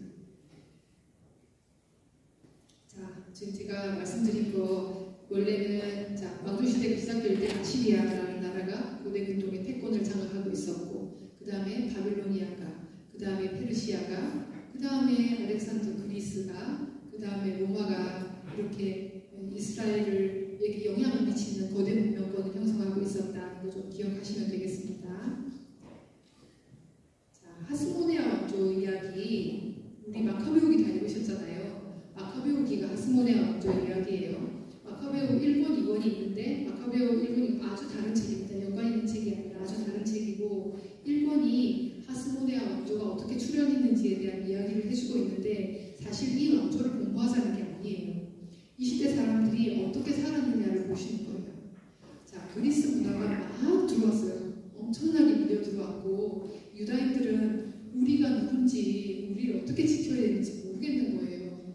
그래서 이 마카베오 왕조가 마카베오 가문이 선택했던 방법이 저항이었어요. 저항이고 전쟁이었는데 그 시대를 살아갔던 사람들이 자기를 지키고 바깥 세상과 소통하는 방법이 이 방법이었어요. 이 방법이 사실은 그들을 지켜줬고 그 이야기를 마카베오기에서 전해주고 있는 것입니다. 지금 이 이름들은 제가 업소서에서 게시록 자료를 다운받아와서 이름이 좀 다른데 감안하고 보시면 되겠습니다. 마타니아스라는 아버지가 있었고 5 아들이 있었어요. 요한이라는 아들, 시몬, 유다, 엘라아자, 요나탄이라는 아들이 있었어요. 요 아들 이야기잖아요. 마카베오기가. 그래서 이 사람들이 이제 저항하기 시작했어요. 밀려 들어오는 헬레니즘이 자기네 정체성을 위협하게 되자 저항하기 시작했고 세 번째인 유다 마카베오가 망치라는 뜻이잖아요. 마카베오가 유다 마카베오가 이제 지도자가 되어서 저항 운동을 하고 두 번째는 얘가 죽고 요나탄이 이제 하다가 또 죽고 마지막에 시몬이라는 두 번째 형이 지도자가 되었습니다. 어쨌든 이 집안의 이야기인데 하스모네아 왕조의 1대 임금을 시몬으로 봅니다. 이 사람들은 저항운동을 했던 사람으로 보고 시몬을 1대 왕으로 보는데 왜 그러냐 하면 시몬 때 처음으로 연호를 사용하기 시작했어요. 연호. 임금은 자기 연호 사용하잖아요. 연호를 사용하기 시작했고 자기 이름으로 세금을 받기 시작했어요. 그래서 시몬 때 처음 임금이다. 하스모네아 왕조의 1대 임금이다 하고 그냥 여기는 거예요. 이게 이제 하스모네아 왕조의 시작이 되고 마지막에 아리스토블루스 3세기 때 이제 끝나게 되는 겁니다. 하스모네아 왕조는 한 80년 정도 이스라엘을 통치하다가 끝이 납니다. 그리고는 헤로데에게 넘겨주게 되는 거죠. 헤로데 때 예수님이 태어나시는 거고. 자, 헤로데는 우리가 알고 있는 좀 전의 말씀들이 엄청나게 정치적이었고 유다인들에게 관심을 샀던 그 헤로데는 요 사람이에요. 헤로데 대왕이라고 부르는 사람이고 그 아버지 안티파테르라는 사람이 있는데 이 사람이 헤로데하고 비슷한 사람이었어요. 그래서 이 사람들부터 실은 유다로 진출을 해서 아주 권력을 잡기 시작했고 이 헤로데 사실 형이 파사엘이라는 형이 있었는데 이 사람은 조금 권력 다툼에서 밀려났고 헤로데 대왕이 결국은 유다인의 임금이 되어서 다스리게 되었습니다. 우리가 신약 성경에서 알고 있던 많이 들었던 이름은 요 이름입니다. 헤로데의 아들들인데 엄청 많았죠. 부인도 많았고 아들들도 많았어요. 그런데 신약 성경에 지금 나오는 이름이 요 이름. 아르켈라우스, 헤로데 안티파스, 헤로데 필리포. 그래서 요 이름 헤로데는 같은 사람이 아니라 헤로데 대왕하고 좀 구분하시는 예수님을 죽이려고 했던 헤로데는 이 이름이 됩니다. 아버지 헤로데. 네, 마카베오기 단지 마카베오기가 아니라 세상을 향해서 그때 문명의 전환식이었죠. 그래서 세상을 향해서 우리가 누구인지 무엇인지 밝히는 책이 마카베오였다. 전쟁과 저항으로 표현되었고 율법과 성전을 매우 강조했습니다. 아까 말씀드렸죠. 페르시아 때 율법과 성전을 강조한 이유가 뭐예요? 임금도 없어요. 이제 예언도 없고 이 사람들을 지켜줄 것은 율법과 성전이었기 때문에 강조하게 되는 겁니다. 마카베오기에서 아주 잘 드러나 있습니다. 헬레니즘과 유다이즘의 갈등. 사실 헬레니즘이나 또 고대 근동의 메소포타미아의 그 수많은 나라들이나 로마나 다 뭐예요? 신들이 하나뿐인가요? 아니죠. 엄청 많아요. 다 신교죠. 그런데 이스라엘은 어때요? 하나의 유일신. 이게 엄청나게 갈등이겠죠. 신이 많은가 하나뿐인가. 이거는 아주 큰 갈등 요소였어요. 그런데 그런 갈등 아래에서 대표적인 거예요.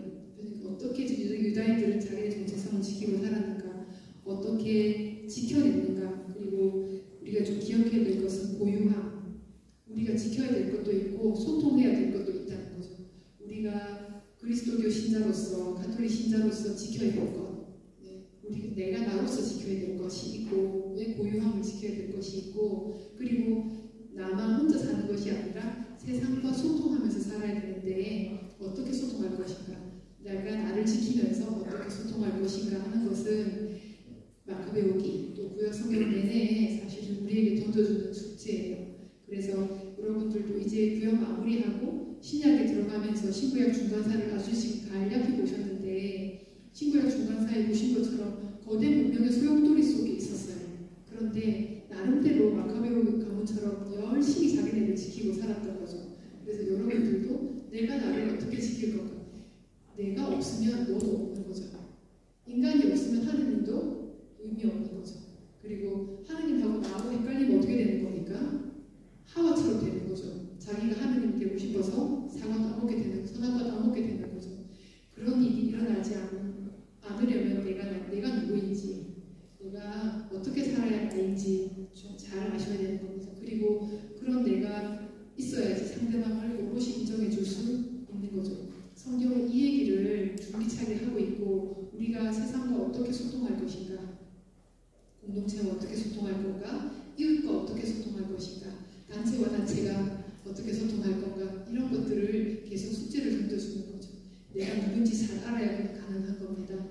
그래서 마카베오기 구약 마무리하고 마카베오기 보시면서 그거 좀 염두에 두시고 내가 누구인지, 어떻게 세상과 소통해야 되는지 좀 보시면 좋겠습니다. 간단하게 신약 성경 이제 들어가실 거니까 신약 성경 인문 조금 해드리고 마치겠습니다. 신약 성경, 구약 성경도 구약 성경이 전체가 46권이지만 오경, 역사서, 시서지에서, 예언서 이렇게 있었던 것처럼 신약도 27권입니다. 27권인데 복음서라는 책, 역사서라는 책, 서간이라는 책, 묵시록이라는 책 이렇게 크게 4권으로 나눌 수 있습니다.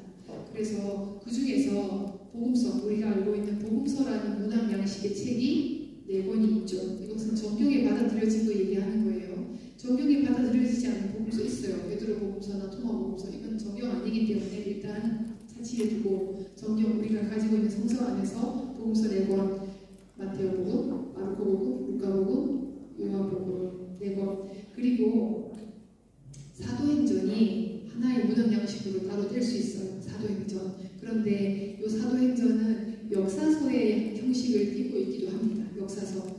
구약에도 역사서가 있었던 것처럼 신약에도 역사서가 있는데 한 권이에요. 한 권. 사도행전. 그런데 동시에 역사서이기도 하고 행전이기도 해요. 행전이라는 문학 양식으로 분류할 수도 있어요. 그래 동시에 가지고 있는 거죠. 이 당시에 아까 거대 문명이, 헬레니즘 문명이 이미 들어왔고 이스라엘이 받아들였어요. 지금 헬레니즘을. 그런데 이 행전도 헬레니즘 고 문명권에서 유행하던 문학 양식이었어요. 그래서 영웅들이 많았잖아요. 아까 말씀드린 것처럼 폼피우스나 카이사르나 아우구스티누스나 이런 영웅들이 많았기 때문에 그런 사람들의 행적을 이렇게 써두고 후배들에게 전해주는 양식이 유행했던 거예요. 그런데 그거를 그대로 가지고 와서 자기네 예수님 제자들의 행전을 쓰기 시작한 거죠. 그래서 그게 사도행전이라는 건데 역사서이기도 하고 동시에 행전이기도 한 양식이 한 권이 있습니다. 제일 분량이 많은 것이 편지, 서간이잖아요. 바오로 서간, 또 바오로 서간 아닌 그냥 가톨릭 서간, 서간들이 21권입니다. 다 합해서. 그리고 요한묵시록이라는 문학 양식 한 권. 그래서 사실 구약에서도 이사야의 24장이나 또는 다니엘서 1부나 이런 것들 묵시적 문학 양식이 있어요. 그렇지만 아예 책 한 권이 묵시록이라고 명명할 수 있는 것은 요한묵시록 한 권입니다. 우리가 성경 안에서. 그래서 요한묵시록 한 권. 그래서 신약 성경은 모두 27권인데 4가지 문학 양식이 큰 책으로 이렇게 나눌 수 있습니다. 정경의 형성 과정이라고 되어 있는데 제가 많이 적어놨지만 사실 간단해요. 복음서도 그렇고 편지도 마찬가지예요. 먼저 글이 있었던 게 아니라 말로 전해진 거죠. 예언서들도 그렇고요. 말로 먼저 전해지고 이 말로 전해주던 사람들이 살아있을 때는 예수님의 제자들이 살아있을 때는 별 문제가 되지 않았어요. 그런데 죽잖아요. 죽고 나서 그 제자의 제자들 제자의 제자 하면 어떻게 될까요? 말이 막 이제 섞이고 변하고 막 그렇겠죠. 그럼 이게 도대체 원래 했던 말이 뭐지? 이러고 질문이 자꾸 생기는 거예요. 그래서 적기 시작한 거예요. 그래서 지금 우리가 보고 있는 이 성경들이 처음에 구전되다가 자꾸 세월이 오래 지나고 변하게 되니까 제대로 적어놔야 되겠다 생각을 하고 책으로 엮어진 것이 성경입니다. 지금 우리가 보고 있는 성경, 특히 복음서이고 빨리 맞춰요. 먼저 여기저기서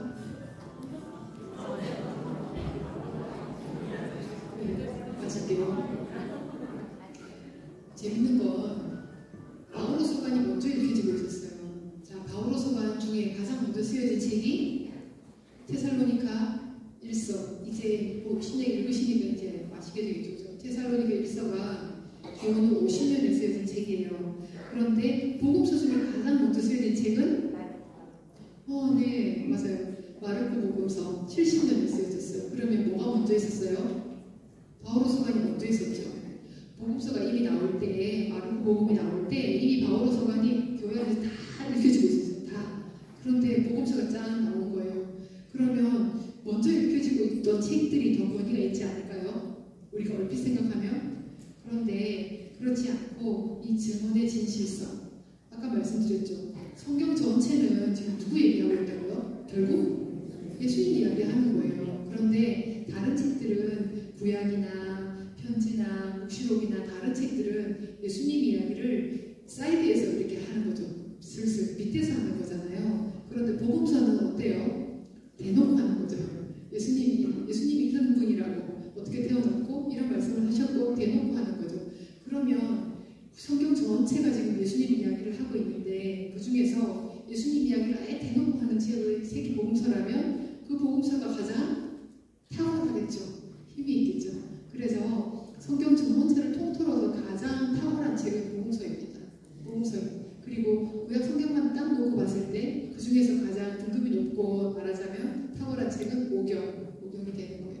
자, 그래서 증언의 진실성 그리고 예수님 이야기를 대놓고 하는 책이기 때문에 내 복음서가 경전의 자리를 획득했다 하고 기억하시면 되겠습니다. 바오로 서간 중에는 친서도 있고요. 사명서간도 있습니다. 딱 보시면 알겠죠. 친서는 직접 쓴 것이 친서이고 사명서간은 누군가 다른 사람이 썼는데 바오로 이름을 빌어서 쓴 거예요. 그런데 똑같이 다 바오로 서간이라고 통칭합니다. 왜 그럴까요? 설사 바오로 이름을 빌어서 다른 사람이 썼더라도 바오로의 신앙을 계승하고 있는 거예요. 그래서 바오로가 했던 얘기를 그대로 다 하고 있기 때문에 다른 공동체에서 다른 스타일로 할 뿐이지 바오로가 했던 얘기들을 그대로 하고 있기 때문에 바오로 계열이다 볼 수 있는 겁니다. 그래서 사명서가 바오로 친서 전부 다 바오로 서간이라고 할 수 있습니다. 사목서간도 있는데 사목서간은 대체로 바오로의 사명서간들이에요. 사목서간은 그렇지만 내용이 사목적이라서 자, 사목한다, 신부님이 사목한다 할 때 뭔지 감이 오시죠, 그죠? 그래서 사목서간의 내용도 그런 거예요. 구체적으로 교우들을 어떻게 이끌고 어떻게 생활을 안내하고 교리를 어떻게 가르치고 이런 얘기들을 하고 있고 또 교회 지도자는 어떤 사람이어야 하고 이런 사목적인 내용들을 담고 있기 때문에 사목서간이라고 합니다. 서간에 대한 내용이었습니다. 자, 복음은 예수님을 통해 통해서 주신 좋은 소식이기도 합니다. 그런데 동시에 또 복음은 예수님 자체가 복음일 수도 있죠. 예수님께서 전해주신 말씀이기도 하고 예수님 자체가 복음이기도 한 거죠. 그래서 복음은 여러 가지 각도로 우리에게 기쁜 소식이 되고, 그래서 예수님 자체가 복음일 때에 예수님의 인격과 연결되는 문제라는 겁니다. 그래서 복음서를 읽으실 때 예수님의 인격을 만나시는 거예요. 공부하시는 게 아니라 예수님에 대해서 예수님 어떤 분이었는가 공부하시는 게 아니라 예수님의 인격과 만나시는 거. 그러면 잘 듣는 거. 예수님 복음서는 특별히 기도하기 좋은 책들입니다. 관상하기 좋은 책이에요. 그래서 읽으실 때 그 장면에 들어가서 예수님하고 같이 대화도 해보고, 예수님 무슨 말씀 하시는지 들어보고, 내가 예수님 앞에서 앉아서 무슨 말씀을 한번 들어보고 질문도 해보고, 이렇게 복음서 읽으시면 아마 예수님의 인격과 만나시게 될 것이라고 봅니다. 공관복음서하고 요한복음서가 있어요. 복음서 4개인데 그 중에서 마테오, 마르코, 루카는 공관이라고 합니다. 뭔가 비슷한 게 있으니까 공관이라고 하는 거예요. 우선 마테오 복음은 그 상징 동물이 있잖아요. 상징 동물이 마테오 복음은 상징이 뭔지 기억나세요? 사람이에요, 사람. 마테오 복음은요, 가르치는 게 목적이에요. 그래서 마테오 복음도 구성도 5개로 되어 있어요. 왜냐하면 이 사람들이 가장 중요하게 생각하는 책이 오경이라서 뭔가 중요한 거를 적을 때 5개로 나누기를 좋아했어요. 그래서 마테오 복음서도 가르치기 위한 목적으로 쓰여졌고 5부분으로 오경을 살짝 비슷하게 꾸며가지고 5개로 구성을 했어요. 그래서 교사가 상징이에요. 마테오 복음 교사가 상징이에요. 대상은 유다인들을 대상으로 예수님 이야기를 해주는 거예요. 결국 복음서는 예수님 이야기하는 겁니다. 그런데 각자 다른 스타일로 하는 거예요. 제가 지금 예수님 이야기를 이렇게 나누고 있지만 신부님께서 나중에 나눠주시는 이야기가 스타일이 다 다를 수 있겠죠. 언어가 다르고 스타일이 다를 수 있겠죠. 우리 국과장님이 나중에 체험한 예수님 이야기를 여러분들에게 나눠줄 수 있을 텐데 색깔이 다르겠죠. 마찬가지예요. 그래서 마테오의 색깔이 다르고 루카의 색깔이 다르고 마르코의 색깔이 다르고 요한의 색깔이 다른 거예요. 마테오는 대상이 유다인들이었어요. 유다인들이 잘 알아듣도록 예수님 이야기를 하는 거예요. 그래서 예수님은 율법교사야, 예수님은 다윗의 후손이야, 예수님은 아브라함의 후손이야, 이 얘기부터 하는 겁니다. 족보 나오잖아요. 마테오 처음에. 이게 유다인들의 대상이고 유다인들에게 예수님이 어떤 분이신지 얘기를 해주는 거니까 그들이 좋아하는 언어를 쓰는 거예요. 다윗의 후손, 아브라함의 후손, 율법의 선생, 이런 얘기를 쓰는 거예요. 자, 그러면 마르코는 상징이 사자예요. 사자. 그리고 이 마르코 복음은 이방인들을 대상으로 쓰였어요. 그러니 이방인들을 대상으로 지금 다윗의 후손이셔 이렇게 얘기를 하면 이방인들은 뭐라고 할까요? 나하고 무슨 상관인데? 이렇게 하겠죠. 당연히. 그래서 대상에 맞게 예수님 이야기를 하는 거예요. 이방인들에게 예수님이 하느님의 아들이시라는 얘기를 해주고 싶은 것이 마르코 복음이에요. 그래서 마르코 복음은 굉장히 스피드가 있어요. 빨라요. 속도가 빠르고 제일 짧아서 여러분들이 좋아하시는 복음이에요. 짧고 메시지가 강렬하고 단순하고. 그래서 이방인들을 대상으로 하느님의 아들이라는 얘기를 해주려고 이렇게 마르코 복음은 가장 먼저 쓰여진 복음이고 이렇게 구성했어요. 그러니 상징이 사자였죠. 사자는 크게 울부짖죠. 광야에서. 그래서 빠르고 소리가 큰 거예요. 광야에서 외치는 소리. 자, 루카는 황소입니다. 루카는요, 뚜벅뚜벅 걸어가는 것 같아요. 예수님이 구원자시라는 얘기를 차근차근 해요. 그래서 황소예요. 요한복음은 지금까지 공관복음이었고 요한복음은 색깔이 전혀 다른데 요한복음은 상징이 독수리입니다. 독수리는 눈이 특이하다고 그래요. 우리 눈하고 좀 사람의 눈하고 달라서 독수리는 표적이 이렇게 있을 때 전체가 보이는 렌즈가 하나 있고 전체가 싹 보이는 렌즈가 하나 있고 자기가 지금 타겟으로 삼고 있는 그 목표물은 이렇게 도드라져서 렌즈처럼 보인대요. 2개가 보이는 거죠. 양쪽에 화면이 겹쳐가지고 요한복음은 특별한 통찰을 가지고 있어요. 어떤 예수님입니까? 공관복음이 예수님이 누구이신가에 초점이 맞춰져 있다면 그래서 예수님은 율법의 교사이시다. 예수님은 광야에서 외치는 소리이시다. 예수님은 황소같이 구원자이시다 라는 걸 강조하는 것이 공관복음이라면 요한복음은 예수님은 어떤 구원자이신가, 어떤 분이신가에 초점이 맞춰져 있어요. 누구이신가와 어떤 분이신가를 알려줘. 요한복음은요 100년 이후에 쓰여진 복음이에요. 요한복음은 그 앞서서 쓰여진 50년, 70년에 쓰여진 복음이고, 그러니 요한복음이 쓰여질 당시쯤에는 좀 알았던 거죠. 예수님은 믿지 않아도 예수님 하나님의 아들이라며 알고 있었던 거예요. 그래서 굳이 예수님은 하나님의 아들이야 하는 얘기를 굳이 다시 하지 않아도 되는 시기였어요. 100년 이후라서. 그런데 문제는 어떤 하나님의 아들인데 도대체 그게 중요했던 거죠. 요한복음의 시대에는. 그래서 요한복음은 뭐라 그러는 거예요? 예수님은 물이시다. 예수님은 진리이시다. 예수님은 양들의 문이시다. 예수님 말씀이시다. 이런 얘기를 구구절절 하잖아요. 그게 어떤 예수님이신지 증명해야 되는 것이 요한복음의 시대여서 그렇습니다. 간단하게 복음서와 서간 이렇게 말씀을 드렸고, 신약성경, 사실은 구약성경이 신약성경을 준비하는 과정이었고요. 신약성경에서 이제 결정적으로 여러분들이 만나셔야 될 구원자 예수님을 만나시게 될 겁니다. 그래서 마음을 열고 듣는 마음으로 그 복음서 읽으신다면 예수님을 좀 인격적으로 만나고 좋은 시간 되신다고 믿습니다. 긴 시간 수고 많으셨습니다. 감사합니다.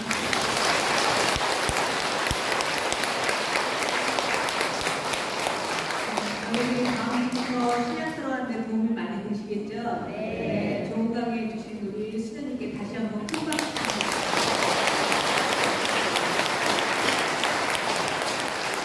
방송 전에 저희 공지사항 잠깐 짧게 말씀드릴게요. 저희가 이어드리겠습니다. 네, 교우님들 행복한 시간이셨죠? 네. 더 길게 해주셨으면 더 좋았겠죠? 네. 수님이 아까 전화 메시지 듣고 적당히 끝내셔야 되겠다 이런 생각하신 것 같은데, 저도 정신없이 강의에 집중해서 너무너무 행복한 시간이었습니다. 혹시라도 수님 강의를 더 듣고 싶으신 분은 유튜브에 손남민 제가 예수님만 쳐도 쭉 나와 있어요. 그래서 오늘 여러분들 주님께 많은 그 공덕을 쌓았다고 생각해요. 많은 분들이 산으로, 강으로, 바다로, 술집으로 몰리를 보냈을 텐데 300명 이상이 이렇게 오늘 특강에 참석한 것도 전 세계적인, 우리는 세계적이지 않으면 안 해요. 모든 것이 그렇습니다. 여러분들 수연님 또 함께 해주신 이성소 사목 임원분들 감사합니다. 네, 또 다음 기회에 수님 모시기로 약속을 드리고 모두 일어섰습니다. 강곡 드릴게요. 주님께서 여러분과 함께 전능하신 천주 성부와 성자와 성령께서는 이 자리에 함께한 성소 백주강 받은 형제 자매들에게 주님 축복을 내려주시고 길이 머물게 하소서. 성부와 성자와 성령의 이름으로 우리 모두 위해서 여러분들 중에서